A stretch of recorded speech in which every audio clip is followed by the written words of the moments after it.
From a VAT determination perspective, SAP has historically struggled to manage complex European simplification mechanisms.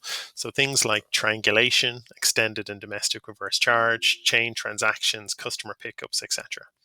This is because SAP standard functionality doesn't inherently interpret all of the VAT rules associated with these mechanisms.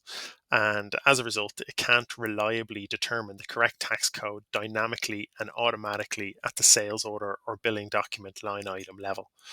A common question we hear is whether SAP S4HANA provides any material improvements over SAP ECC in the area of VAT determination. The short answer is unfortunately no. Both systems use the same underlying determination logic and as such exhibit the same limitations when it comes to VAT determination.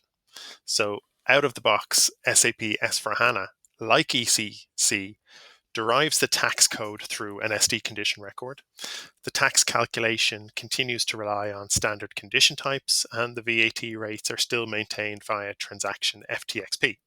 When it comes to the VAT determination logic itself, fundamentally there is no difference to the VAT determination logic. So the tax departure country is still derived from the plant country, the destination country still from the ship to country, etc.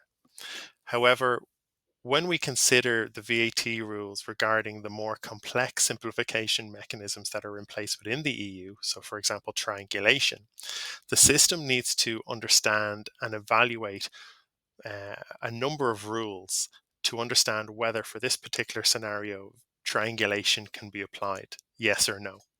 So for example, is the transaction that we're processing, is it a 2, 3, or 4-party supply chain?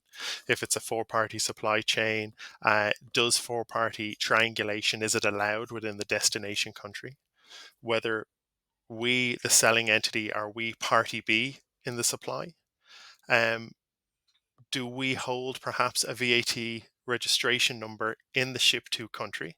And if so, when it comes to applying triangulation, can triangulation in that scenario still be applied? Because if we do have a VAT registration number in the ship to country, half the EU countries would say, well, triangulation can still be allowed, but the other half would say, well, no, it can't.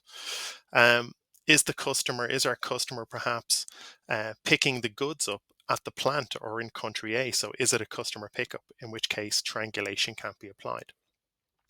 And we, as party B, we have an obligation to make sure our legal partner, do they have a valid VAT ID in the ship to country to allow them to perform the acquisition?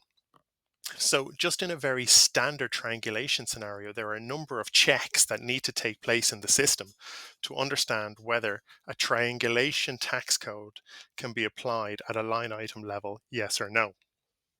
To handle these complexities, and this is whether it's in ECC or S4HANA, companies typically need to either implement custom logic, hard-coded ABAP solutions, or more commonly, design and implement a highly complex condition record structures. Whichever approach a company takes, this offers very limited flexibility with regards to VAT determination in the system and can be extremely cumbersome to maintain. As a result, to cater for and resolve the issues regarding VAT determination within SAP, companies tend to look to implement a VAT or tax code determination solution, whether that be an add-on directly built and written in ABAP code within the SAP system, a BTP cloud solution, or a tax engine. Thank you.